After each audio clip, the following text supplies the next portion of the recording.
Special guest joining us now, Lance LoRusso. You might know him from CNN and Fox News. He's a leading attorney, former police officer, and author of the books When Cops Kill. We'll have a link to that on DominickOnTheAir.com on our website. Lance, welcome to the show. How are you? Thank you for having me. Doing well. Man, you being a former police officer, I know I'm not a cop, and I've been criticized on the air because cops are great, but I have to tell you, out of my 10 experiences with cops, 8 of them haven't been so hot. So people get mad, and I say, no, I respect the police. I had a few bad experiences with cops, but that's because I'm white. But that's okay. I have to bear with that. But I'm sitting here this weekend depressed as hell over these cops being killed. You, as a former police officer, what's it like? How do cops cope with stuff like this? You know, it's one of the reasons I wrote When Cops Kill, so officers, their families, the public, the media could understand what really happens after an officer uses deadly force. And I can give you this example.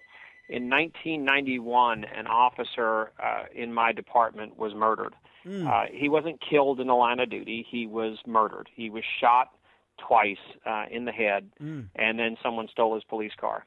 And when I first heard about it, I knew him. I didn't know him very well. But when I first heard about it, the first thing that struck me was he was killed because he was wearing the same uniform that I wore, and I could have been there that day. So when we look over the last probably 5 or 6 years, clearly going back to 2009 in Lakewood, Colorado, we are seeing an uptick in officers who are attacked and killed just for wearing the uniform. Now, I distinguish this. The officer responds to an armed robbery. Armed robber shoots back. That's what armed robbers do. Right. I'm talking about officers like an officer in Texas who was literally sitting at a traffic light and was shot and killed. This past weekend, in St. Louis, there was an officer who was off duty in his personal vehicle. I don't know if he was in uniform or not, but he was shot through the car door several times. Had an officer in El Paso who was just shot on a traffic stop by somebody driving by, and actually the violator who he stopped did CPR on him. So we are seeing an uptick in officers who are attacked for wearing the uniform, and that has got to take its toll, because the number one thing these officers want to do is go home at night to their families. I got to tell you, I grew up in a neighborhood in New York City, and next door to my Aunt Connie across the street was Mike the Cop. That's how he was known, Mike the Cop. And he had a wife and a kid, and you're playing with Mike the Cop's daughter. And I got to tell you, to me, growing up, it was a pride thing that we had a police officer living on the block, and he was the nicest guy. And I got to tell you, like, you have people like Sammy's the plumber, you call it. Whenever there was something, quick, somebody call Mike the Cop. They go knocking on, hey, can Mike come out here? These kids are arguing, And but it was part of the neighborhood things, and police in my neighborhood were respected. And I come from a ghetto neighborhood. How is it now? Again, I'm a white guy, Italian. Maybe if I was a Puerto Rican or I was black or something else, maybe I'd have a different view of cops. When you were a cop, did you feel respected? I did, and as a matter of fact, I had very good relationships with people in all different communities. I was a public relations officer, so part of my career, I went into the good neighborhoods and the extremely bad neighborhoods. Talking to people, and one of the things that they want order in the communities. Now the drug dealers and the criminals who were living in the bad communities didn't want us there for obvious reasons, but the people who wanted to raise their families, who wanted their kids to have a chance to grow up just like everyone else, they wanted law enforcement there. Rudy Giuliani, the former mayor of New York, made some controversial statements, but I don't find them too controversial. He said something about when he was first mayor, he took on the mafia. And a lot of Italian Americans were PO'd at him, says, leave and because they wouldn't accept in their mind that this was a problem in New York. And eventually people have realized that, it was good that he did that.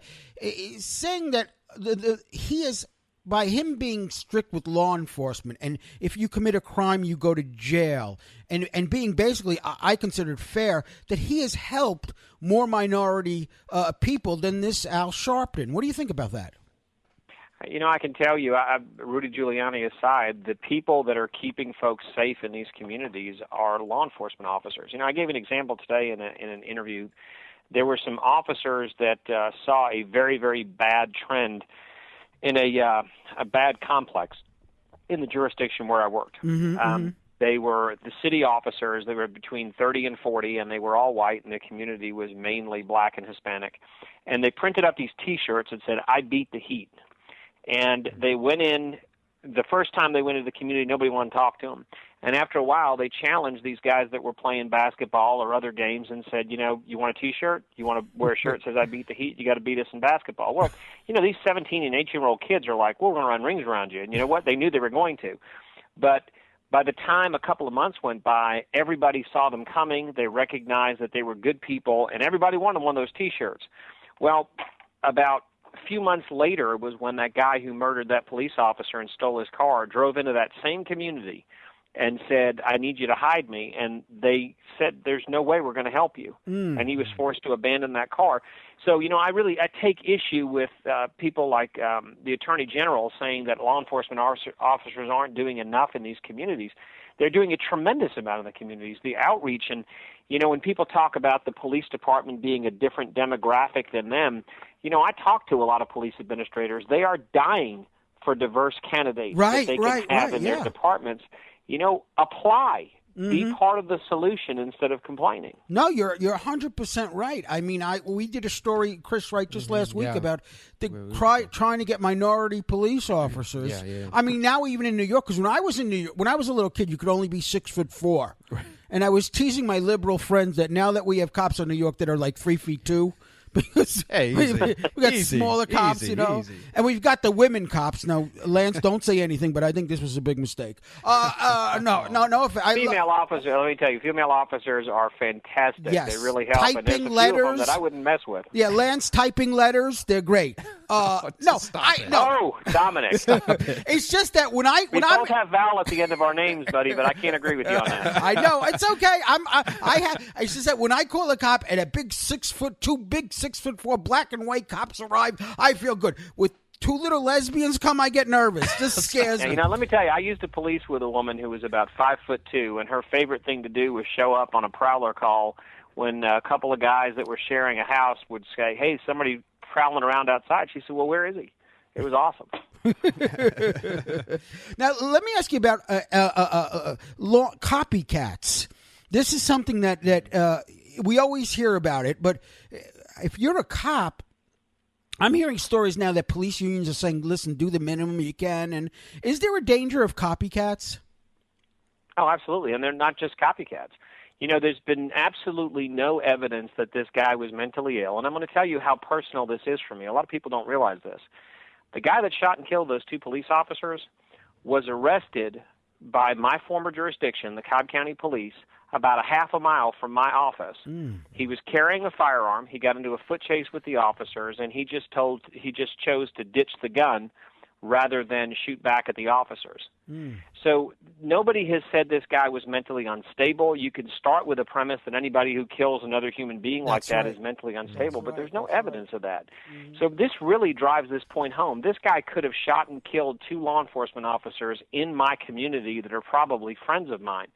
So when we talk about copycats are one thing, but it's obvious that you can get on the internet and see the rhetoric. There are people who have been fueled by some things that have been said that are completely irresponsible. There are people that are looking to carry out more of these attacks. That's right. And I hate to say it, I don't think they're over. I just taught a class to 100 law enforcement officers about when cops kill and officer-involved shootings.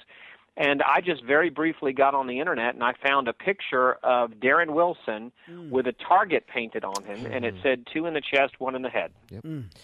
Lance, quick question. Jumping back to the diversity in police departments and you being in the PR and seeing the front lines of that, why do you think that is, or the lack thereof of diversity? Why is this such a hard thing to come by? Because you think this would be something that would be such a help to communities. Why is this such a struggle? I don't know. Here's an interesting thing. I have seen the demographics of police departments change over the past several years. I have worked beside officers of many different races and officers who came from very, very diverse backgrounds. And, they're good people. I just had somebody on an interview say that officers that start are good people, but they get in the police culture and they become bad people. It's like, if that's the premise we're accepting, then there's a problem. Some of it comes down to acceptance within the community where someone comes from. And, I made a comment the other day when I was teaching. I find it extremely hard to believe in today's environment that we don't have cell phone video of exactly what happened in Ferguson. Mm-hmm. And an officer who was in the class, who grew up in a very, very bad inner city neighborhood, said, "You're absolutely right. There's no way that someone did not take video." But, I did a CNN interview 3 days after Ferguson, and I said, if you're in that community and you have a cell phone video that contradicts in any way what is being said by Michael Brown's companion that day, are you going to come forward with it? No. We're talking to Lance LoRusso, author of When Cops Kill, former police officer and now attorney. Even in the grand jury, neighbors who went out and backed the police officer's story that the guy didn't have his hands up, that the cop was attacked and all that. If you're in that community and after everybody goes away, you got to live there. This is why we have secrecy in the grand jury. And I understand that. People are scared. Well, I'll tell you a real live example. I represented an officer. I've represented 7 officers who have shot unarmed suspects, and they were lawfully justified shoots. So this whole he was unarmed, it's automatically inappropriate. It's just not true. That's not the law. Mm-hmm. But in one of those situations, there were 2 eyewitnesses, and you can see the officer on the video saying something to them. They stopped on the road, and he said, "No, I'm okay, thanks." This is after he just was in a fight for his life and wound up shooting someone. Those 2 witnesses, when we actually had a hearing, those 2 witnesses had to change their numbers and move because they had been threatened. Yeah, people don't realize. So this is a huge. My heart is hurt this weekend. I'm like you, Lance. I'm frightened. Being a police officer is that's even me. Like when I run into a cop that's been a jerk, I just say to myself, "Oh, he's the exception. The majority of cops are good, honest people." Right. And that's like anything. Like people, you meet one Asian guy, you think all the Asians are bad. No, right. You meet one bad. No, you can't judge everybody with 1 or 2 examples. But I have found the majority of people. Cops, thank God for them, because when something goes wrong, I don't say, "Where are the Crips? I need the Crips and the Bloods right now. I got a problem here. I need the cops." And it's interesting. When I wrote When Cops Kill, and by the way, all the profits go to law enforcement charities like huntingforheroes.org. People don't realize that when officers are critically injured or disabled in the line of duty, if they can't make the grade, they don't have lifetime health benefits. Very few of them have disability. They're just terminated. So that's the groups that I'm helping. Now, it's interesting when you look at the question of what happens after the shooting. People are they're just naive. They think that an officer shoots someone and it's like TV. They're back to work the next day. Yeah. I interviewed officers who were shot in the line of duty, officers who had shot people. I even interviewed an officer who was also a Special Forces soldier and said, which one's more stressful? By the way, he said being a cop was far more stressful. But, I interviewed one of those officers who shot and killed someone who had shot and killed 2 police officers, completely justified, legally, morally, ethically. And 15 years later, he was breaking up, and we had to stop the interview several times. It takes a toll. That the notion that officers are looking to kill someone is just ludicrous. This changes their lives. Matter of fact, 70% of officers within 5 years of using deadly force leave law enforcement. Not the agency, leave law enforcement completely. So basically we're contradicting the people who believe Darrell Wilson got up in the morning and said, I hope something happens. Yeah. I hope some black kid steals something, so I have a good excuse to shoot him while he's running for me with his hands up. The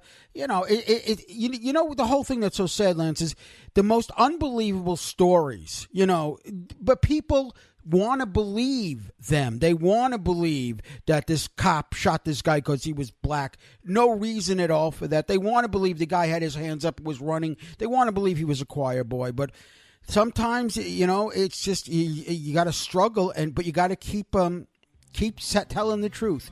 The book is called When Cops Kill. It's at DominickOnTheAir.com. We'll have a link to it. Lance, thanks so much for coming on the show. Talk to you again. Thank you so much. The book's also available at Amazon as well. Amazon.com. We'll link it. We will link it. We will continue. Got a lot of stuff, more stuff coming up, more on the police officers. Who's to blame? Do we have to blame somebody? Yeah, we do, because somebody is to blame. We'll continue. Dominick on the Air for the Boost Radio Network.